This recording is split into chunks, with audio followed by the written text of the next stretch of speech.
Shalom, perkenalkan nama saya Ningsia Dinasete, kelas KPN 21, NIM 14 20 12 10 24R dari Sekolah Tinggi Ilmu Kesehatan Nusantara Kupang.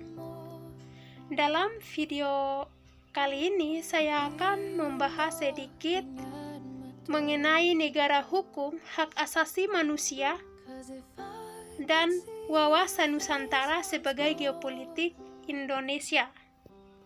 Nah, yang pertama, pengertian dan ciri negara hukum.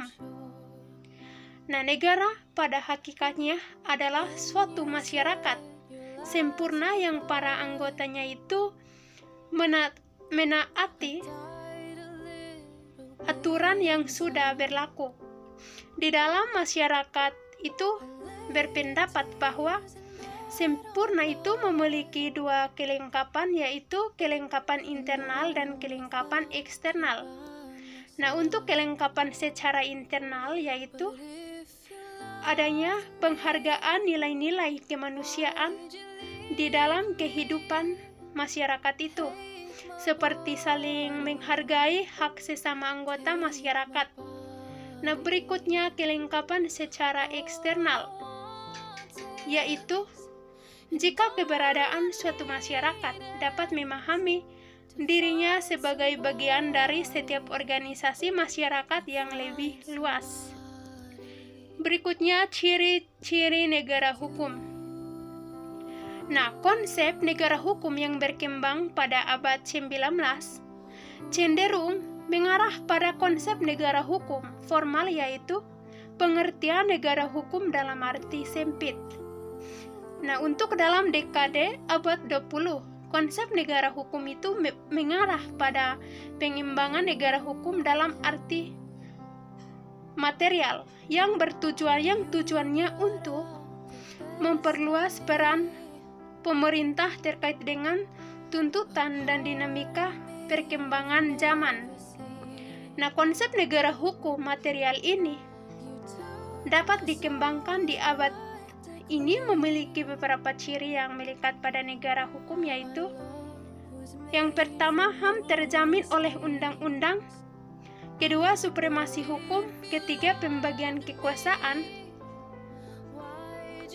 atau trias politika demi kepastian hukum, yang keempat, kesamaan kedudukan di depan hukum, yang kelima, peradilan administrasi dalam perselisihan, yang keenam, kebebasan mengatakan bahwa pendapat, bersikap, dan berorganisasi, yang ketujuh, pemilihan umum yang bebas, dan yang kedelapan, pada kehakiman yang bebas dan tidak memihak.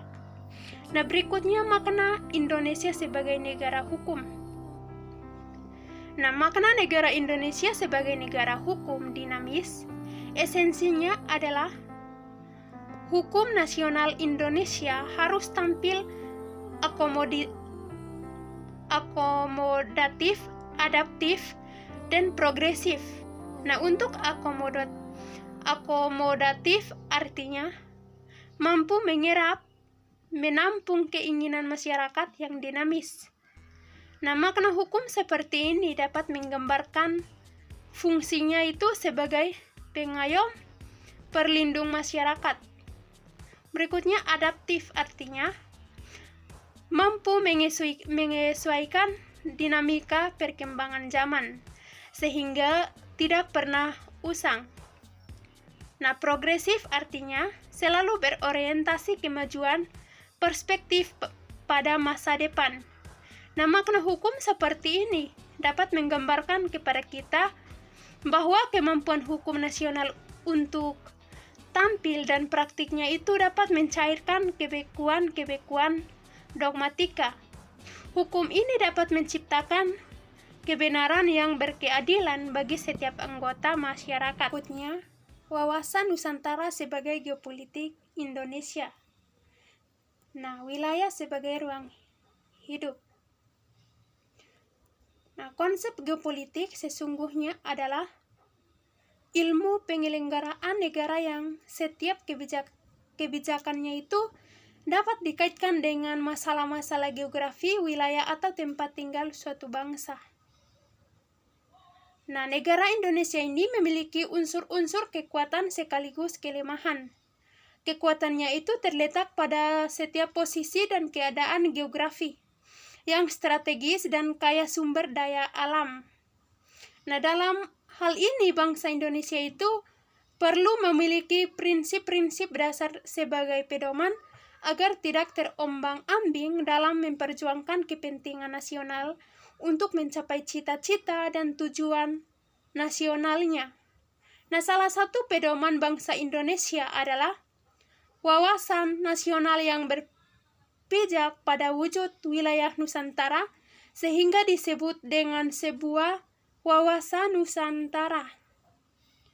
Nah, kepentingan nasional itu merupakan turunan lanjut dari cita-cita nasional, tujuan nasional maupun visi nasional. Pandangan geopolitik bangsa Indonesia yang didasarkan pada nilai-nilai ketuhanan dan kemanusiaan yang luhur dengan jelas tertuang di dalam pembukaan Undang-Undang 1945. Bangsa Indonesia adalah bangsa yang cinta damai tetapi lebih cinta kemerdekaan. Bangsa Indonesia menolak segala bentuk penjajahan karena tidak sesuai dengan peri kemanusiaan dan peri keadilan. Berikutnya konsep geopolitik atau asal istilah geopolitik.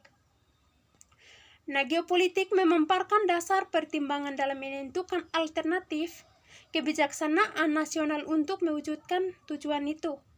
Nah, prinsip-prinsip dalam geopolitik menjadi perkembangan suatu wawasan nasional. Pengertian geopolitik telah dipraktekkan sejak abad 12, tetapi pengertian baru tumbuh pada awal abad ke-10 sebagai ilmu penyelenggaraan negara yang setiap kebijakannya dikaitkan dengan masalah-masalah geografi wilayah yang menjadi tempat tinggal suatu bangsa. Nah, sebagai acuan bersama geopolitik dimaknai sebagai ilmu penyelenggaraan negara yang setiap kebijakannya itu dikaitkan dengan masalah-masalah geografi, wilayah, atau tempat tinggal suatu bangsa. Berikutnya teori-teori geopolitik. Nah, untuk lebih memahami konsep geopolitik secara global, berikut ini ada teori-teori mengenai geopolitik yang pernah ada di dunia ini. Yang pertama, teori geopolitik Friedrich Rächel yang berpendapat bahwa negara itu seperti organisme yang hidup. Negara identik dengan ruangan yang ditempati oleh sekelompok masyarakat atau bangsa. Pertumbuhan negara mirip dengan pertumbuhan organisme yang memerlukan ruang hidup atau Lebensraum yang cukup agar dapat tumbuh dengan subur.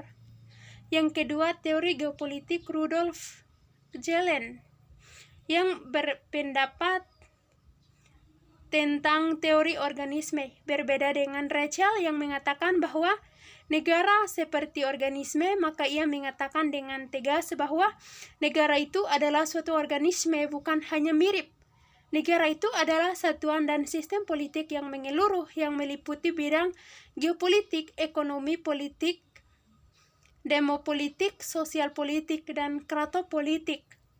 Berikutnya teori geopolitik Karl Haushofer yang berpendapat bahwa pandangan Rächel dan Gehlen, terutama pandangan tentang Lebensraum dan paham ekspansionisme. Berikutnya paham geopolitik bangsa Indonesia.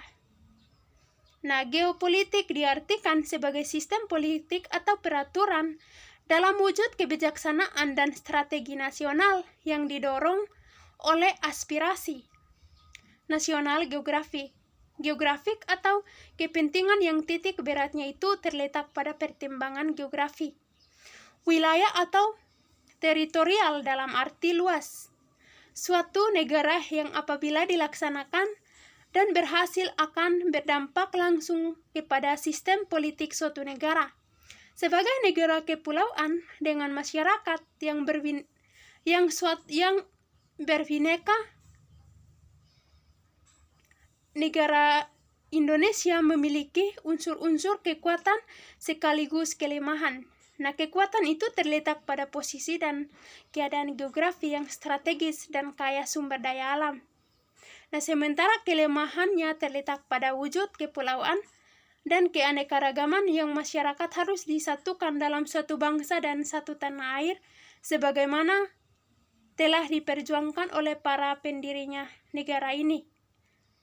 Berikutnya wawasan Nusantara atau penerapan geopolitik Indonesia. Nah, wawasan Nusantara sebagai pancaran falsafah Pancasila Undang-Undang Dasar 1945 yang merupakan pondasi kehidupan bermasyarakat, berbangsa dan bernegara. Kesatuan Republik Indonesia memberikan kaidah nilai moral dan etika serta tuntutan sikap. Nah, bangsa Indonesia yang harus mengedepankan persatuan dan kesatuan bangsa di segala aspek kehidupan nasional sebagai visi bangsa yang harus dijunjung tinggi dan ditaati bersama.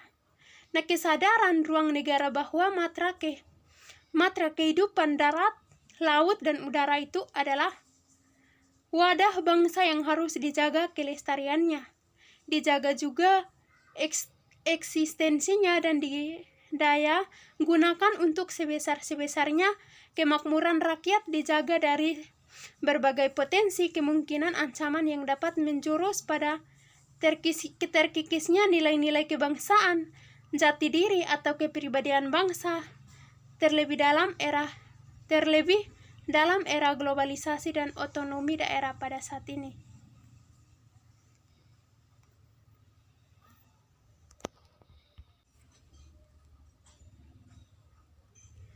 Berikutnya pengertian wawasan Nusantara.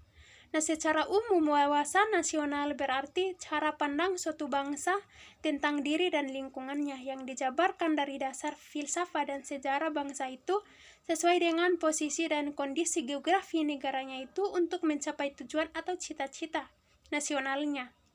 Nah, sedangkan wawasan Nusantara itu memiliki arti cara pandang bangsa Indonesia tentang diri dan lingkungan berdasarkan Pancasila dan Undang-Undang Dasar 1945 serta sesuai berdasarkan Pancasila dan serta sesuai dengan geografi wilayah Nusantara yang menjiwai kehidupan bangsa dalam mencapai tujuan dan cita-cita nasional. Berikutnya faktor kewilayahan yang mempengaruhi wawasan Nusantara, yaitu yang pertama asas kepulauan Indonesia. Nah, untuk bagian wilayah Indiske Archipel yang dikuasai Belanda dinamakan Nederlands Oostindische Archipelago. Itulah wilayah jajahan Belanda yang kemudian menjadi wilayah negara Republik Indonesia. Sebagai sebutan untuk kepulauan ini sudah banyak nama yang dipakai, yaitu Hindia Timur, Insulinde, oleh Multatuli Nusantara Indonesia, dan Hindia Belanda atau Nederland Indie pada masa penjajahan Belanda. Bangsa Indonesia sangat mencintai nama Indonesia meskipun bukan dari bahasanya sendiri, tetapi ciptaan orang Barat. Nama Indonesia mengandung arti yang tepat, yaitu Kepulauan Indonesia. Dalam bahasa Yunani, Indo berarti India dan Nesos berarti pulau. Indonesia mengandung makna spiritual yang di dalamnya itu terasa ada jiwa perjuangan menuju cita-cita luhur negara kesatuan, kemerdekaan, dan kebebasan. Berikutnya wilayah Indonesia. Nah, wilayah didefinisikan sebagai ruangan yang merupakan kesatuan geografi beserta segenap unsur terkait padanya, yang batas dan sistem ditentukan berdasarkan pada aspek administratif dan atau aspek fungsional atau peraturan pemerintah nomor 10 tahun 2000 tentang tingkat ketelitian peta untuk penataan ruangan wilayah Presiden Republik Indonesia. Sedangkan definisi lain mengatakan bahwa wilayah adalah sebuah daerah yang dikuasai atau menjadi teritorial dari sebuah kedaulatan. Pada masa lampau, seringkali sebuah wilayah dikelilingi oleh batas-batas kondisi fisik alam, misalnya sungai, gunung, atau laut. Berikutnya, batas wilayah Negara Kesatuan Republik Indonesia. Berdasarkan Undang-Undang Nomor 6 Tahun 1996 tentang Perairan Indonesia, negara Indonesia merupakan negara kepulauan. Dalam negara kepulauan diterima asas bahwa segala perairan di sekitar, di antara, dan yang menghubungkan pulau-pulau atau bagian pulau-pulau yang termasuk daratan negara Republik Indonesia dengan tidak memperhitungkan luas atau lebarnya merupakan bagian dari integral dari wilayah daratan maupun negara Republik Indonesia, sehingga merupakan bagian dari perairan Indonesia yang berada di bawah kedaulatan Republik Indonesia. Berikutnya, wilayah daratan. Nah, wilayah daratan adalah daerah di permukaan bumi dalam batas-batas itu dan di dalam tanah permukaan bumi. Untuk menentukan batas wilayah daratan biasanya dilakukan dengan negara-negara yang berbatasan darat. Berikutnya, wilayah perairan. Nah, wilayah perairan Indonesia meliputi laut teritorial Indonesia, perairan kepulauan, dan perairan pedalaman. Laut teritorial Indonesia adalah jalur laut selebar 12 mili laut yang diukur dari garis pangkal kepulauan Indonesia. Nah, berikutnya wilayah udara. Nah, wilayah udara adalah wilayah yang berada di atas wilayah daratan dan lautan atau perairan negara itu dalam menentukan seberapa jauh kedaulatan negara terhadap wilayah udara di atasnya. Terdapat banyak aliran atau teori. Batas udara wilayah Indonesia ditentukan oleh garis tegak lurus 90 derajat yang ditarik dari batas wilayah daerah dan perairan. Baik, sekian dan terima kasih.